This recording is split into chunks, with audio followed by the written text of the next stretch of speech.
오늘 저는 이 말씀을 가지고 하나님을 춤추게 하는 성도의 길이라는 제목으로 함께 은혜의 말씀을 나누겠습니다. 여러분, 하나님이 너무 기뻐서 어깨춤을 추시면서 덩실덩실 춤추는 모습을 여러분 상상해 보셨습니까? 이렇게 덩실덩실 춤을 춘다는 것은 주체할 수 없는 기쁜 소식이 있을 때 우리는 어깨춤을 추면서 즐겁게 춤을 추게 되는 것이죠.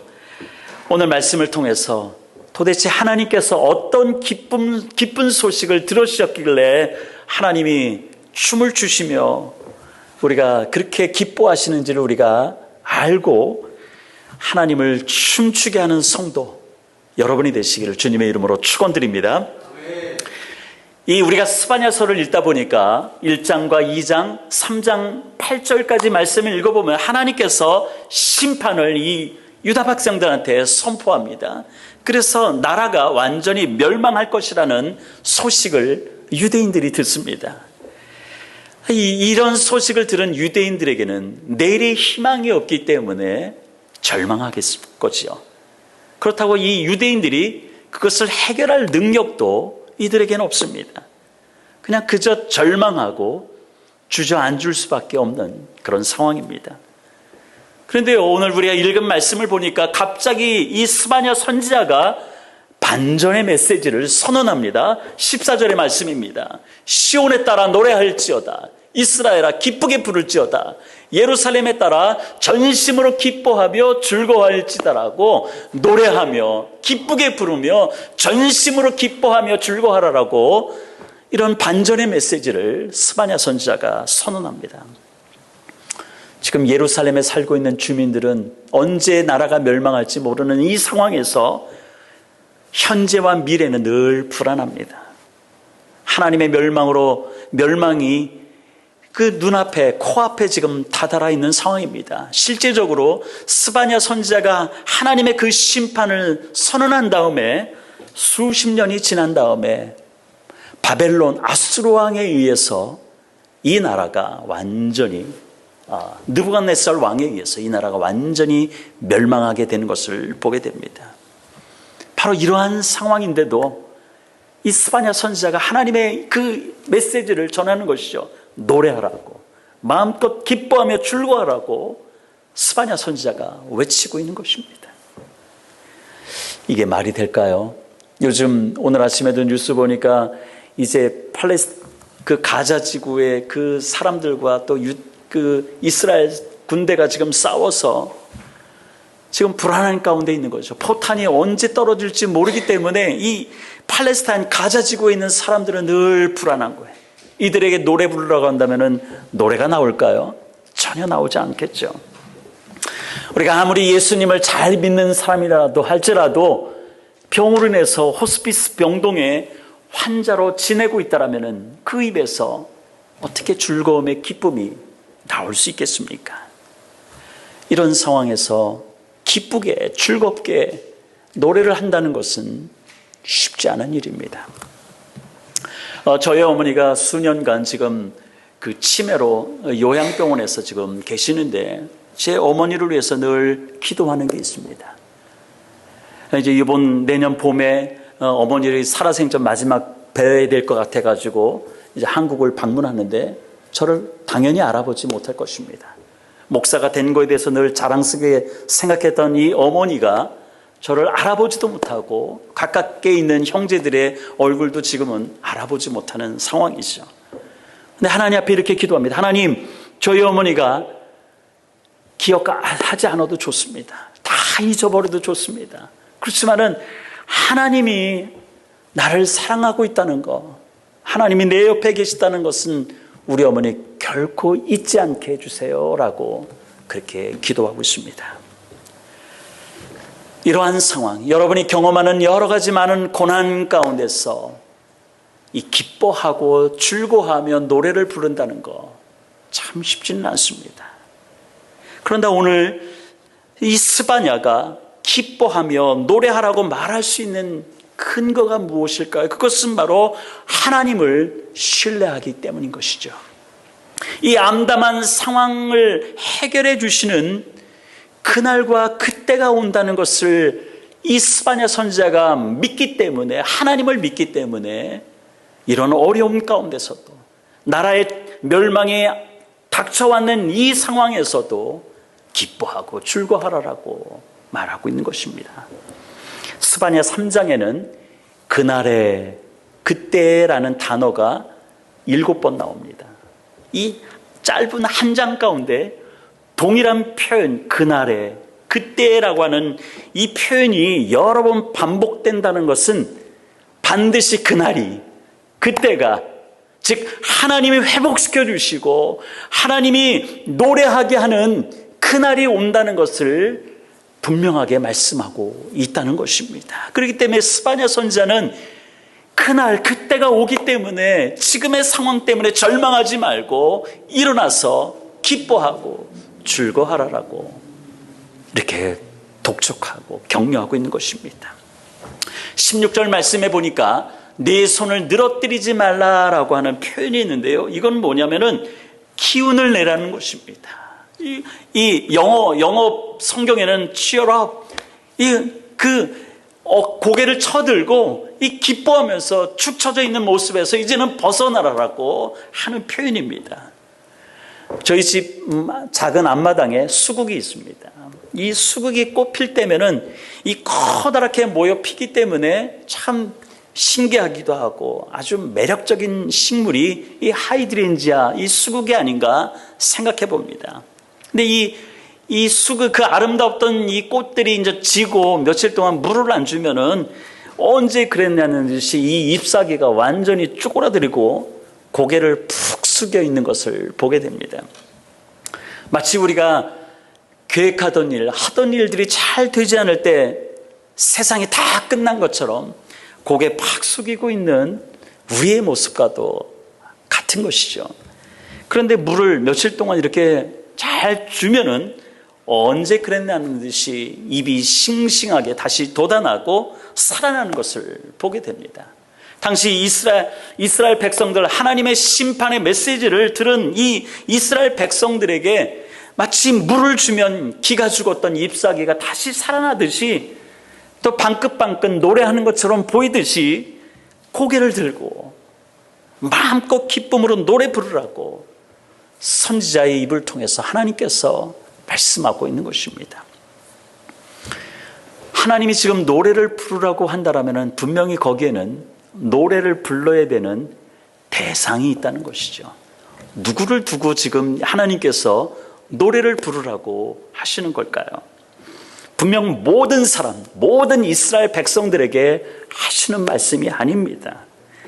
하나님이 노래를 부르라는 사람, 이스라엘의 절망 가운데서도, 고난 가운데서도, 앞이 보이지 않는 그 상황 가운데서도 노래를 기쁘게 즐겁게 노래를 부르라는 사람이 누구일까요? 그것은 바로 심판의 그 소용돌이 속에서도 끝까지 믿음을 지키며 하나님께 붙어있는 소수의 남은 자들이라고 성경은 기록하고 있습니다. 이들에게는 끊임없이 이어지는 어려운 상황이 있습니다. 저와 여러분의 삶 가운데도 끊어지지 않는, 끊임없이 주어지는 그런 어려움이 있습니다. 교회를 개척하면서도 끊임없이 하나님께서 어려움을 주시고, 이 어려움을 주시는 것은 그냥 손 축 늘어뜨려 가지고 주저앉고 이렇게 기가 죽은 듯이 하라는 것이 아니라, 바로 이러한 때에 하나님의 뜻이 있겠지, 하나님의 선한 길로 교회를, 또한 나와 나의 가족을 이끌어 가신다라고 하는, 인도하실 거야 라고 하는 이 믿음으로 하나님께 나의 시선을 맞추는 사람들, 바로 이러한 사람들이 소수의 남은 자라고 하는 것입니다. 사랑하는 성도 여러분, 여러분들이 이 소수의 남은 자들이 다 되시기를 주님의 이름으로 축원드립니다. 목사의 입을 통해서 하나님의 말씀을 전하고 하나님의 뜻을 전달하고 함께 기도할 때 어떤 성도는 듣는 것 같지만 한쪽 귀로 흘러내버립니다. 그리고 기도하는 것 같지만 그 마음에는 이미 하나님의 생각, 하나님의 마음이 없기 때문에 이미 자기 생각으로 자기의 길을 열어가는 사람들이 있습니다. 그런데 어떤 성도는요, 이 말씀을 나누는 목사의 마음과 함께 하나님의 뜻이 있지 하고 내 문제 가운데 일하고 계시는 그 주님의 역사를 기대하며 잠잠히 기다리는 성도들이 있다는 것입니다. 바로 이러한 성도에게 하나님께서는 네가 당하는 이 어려움, 절망의 순간에도 고개 푹 숙이지 말고 기운을 내라라고 하나님께서 출거하라라고 말씀하고 있는 것입니다. 13절의 말씀입니다. 이스라엘의 남은 자는 악을 행하지 아니하며 거짓을 말하지 아니하며 입에 거짓된 혀가 없으며 먹고 누울지라도 그들을 두렵게 할 자가 없으리라 말씀하고 있습니다. 이 말씀에서 남은 자가 어떤 영적인 상태에 있는 사람이라고 얘기합니까? 악을 행하지 않는 사람이라는 것입니다. 거짓을 말하지 않는다라고 하는 것입니다. 그리고 입에 거짓된 혀가 없다라고 말씀하고 있는 것입니다.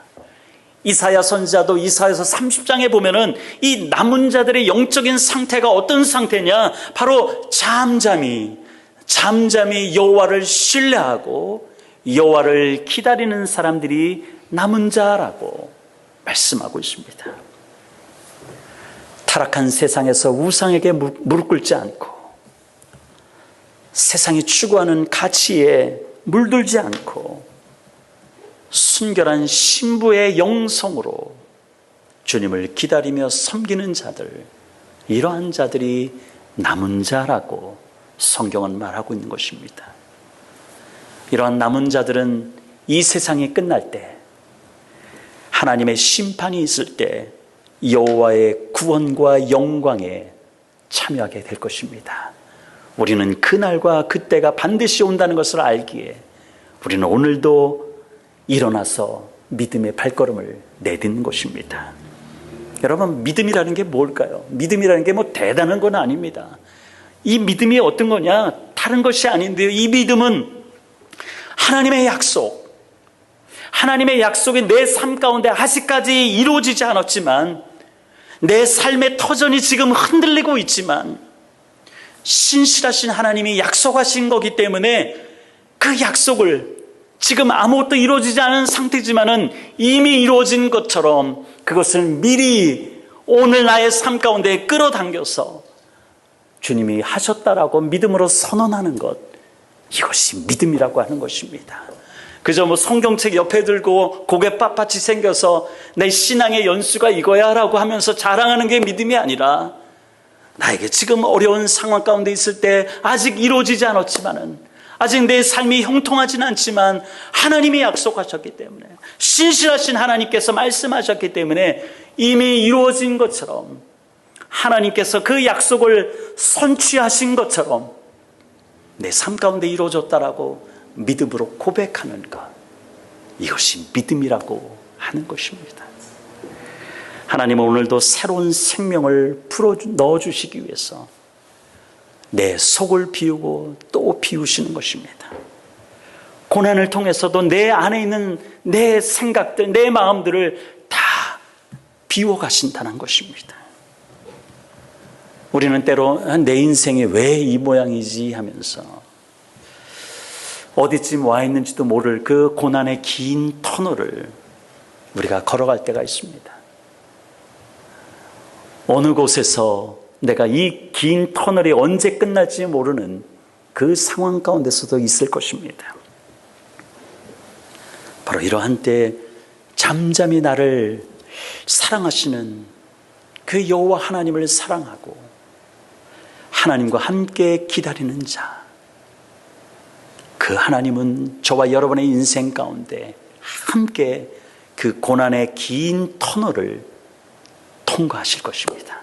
나 혼자 이 고난의 길을 통과하는 것이 아니라 내가 하나님을 신뢰하고 의지하고 잠잠히 기다릴 때 하나님이 내 손을 붙잡고 그 긴 터널을 통과하시는 것입니다. 믿습니까? 이 하나님이 바로 저와 여러분의 하나님인 것입니다. 그래서 마침내 우리가 고난을 통과한 후에 우리 입으로 하나님이 하셨다고, 하나님이 나와 함께 하셔서 이 고난의 어려움의 긴 터널을 통과하셨다라고 우리는 고백하게 되는 것입니다. 오늘 이렇게 잠잠히 하나님을 신뢰하고 기다리는 소수의 남은 자들에게 하나님은 오늘 말씀을 통해서 엄청난 감격의 말씀을 선포하십니다. 어떤 사람은 이 말씀이 우리가 너무나도 잘 아는 요한복음 3장 16절 이 복음의 진수라고 할 수 있는 이 말씀과 같은 복음의 핵심이다라고 이야기하는 사람들도 있습니다. 그 말씀이 오늘 읽은 17절 말씀입니다. 우리 17절 말씀 함께 읽겠습니다. 시작. 너희 하나님 여호와가 너희 가운데 계시니 그는 구원을 베푸실 전능자이시라. 그가 너로 말미암아 기쁨을 이기지 못하시며 너를 잠잠히 사랑하시며 너로 말미암아 즐거이 부르며 기뻐하시리라 하리라. 아멘. 내 고난의 시간이 길지라도 해답이 없는 것 같은 그 시간을, 그 고난의 시간을 우리가 보내고 있을지라도 우리가 낙심하지 말아야 될 이유를 우리에게 말씀하고 있습니다. 너희 하나님 여호와가 너희 가운데 계시니. 여러분이 고통당할 때 여러분 혼자 고통당한다고 절망하지 마십시오. 너희 하나님 여호와가 너희 가운데 계신다라고 선언하고 있습니다. 또한 우리가 어느 곳에서나 우리가 기죽지 말고 고개를 들고 우리가 담대함으로 당당하게 살아야 될 그 이유를 오늘 또 말씀하고 있습니다. 그 하나님은 구원을 베푸실 전능자시라고 말씀하고 있습니다. 우리가 세상에서 당하는 모든 어려움에서 그 기가 막힐 웅덩이에서 절망에서 때로는 나의 무능에서 때로는 내가 버림받음에서 건져내 주신다는 것입니다. 내가 겪는 어려움이 결코 나만의 어려움이 아니라 우리는 하나님의 어려움이 되게 만들어야 된다는 것입니다. 여러분이 당하는 지금의 어려움, 여러분만 혼자 짓는 것이 아니라 여러분만의 어려움이 아니라 하나님의 어려움으로 되게 만드는 그 신앙이 우리는 회복되어야 되는 것입니다. 역대하 20장에 보면은 여호사밧 왕 시대에 이 모압과 암몬이 쳐들어왔습니다. 이 모압과 암몬 이 두 나라가 연합해서 쳐들어왔을 때 이들을 대항할 힘이 유대 백성들에게는 없었습니다. 그때 이 여호사밧 왕이 자신들의 싸움이 아니라 이것은 이 절제절명의 그 상황을 어떻게 하나님의 싸움으로 만들었는지를 우리는 말씀을 통해서 기억해야 될 것입니다. 여호사밧 왕은 하나님의 약속의 말씀을 붙잡고 그는 기도했습니다. 내가 도무지 이 연합 군대를 싸워서 이길 힘이 그의 나라에는 없었기 때문에 이 싸움은 여호사밧 왕 개인의 싸움도 아니고 그가 통치하는 나라의 싸움도 아니고 이 싸움이 하나님의 싸움으로 만드는 그 비결은 이 여호사밧 왕이 하나님의 약속의 말씀을 붙잡고 엎드려 기도했다는 것입니다. 역대하 20장 15절에 하나님께서는 이렇게 기도하는 여호사밧 왕에게 어떻게 응답하시냐? 역대하 20장 15절에 보니까 이 전쟁이 너에게 속한 것이 아니요 나에게 속한 것이다 라고 하나님의 응답을 듣습니다. 두려워하지 말라는 것이죠. 왜냐하면 너한테 속한 너의 전쟁이 아니라 이제는 나의 전쟁이 되었다라고 하나님이 선언하신 것입니다. 사랑하는 성도 여러분, 하나님이 전쟁에 개입하셔서 여러분이 당하는 모든 어려움 가운데 하나님께서 개입하셔서 하나님의 싸움으로 만드느냐 아니면은 생존을 위한 나의 싸움으로 만드느냐의 핵심 키가 무엇인지를 여러분이 깨닫길 바랍니다. 그것은 내 경험이나 내 판단대로 움직이는 것이 아니라 믿음으로 하나님을 붙들고 기도하며 기다리는 것입니다.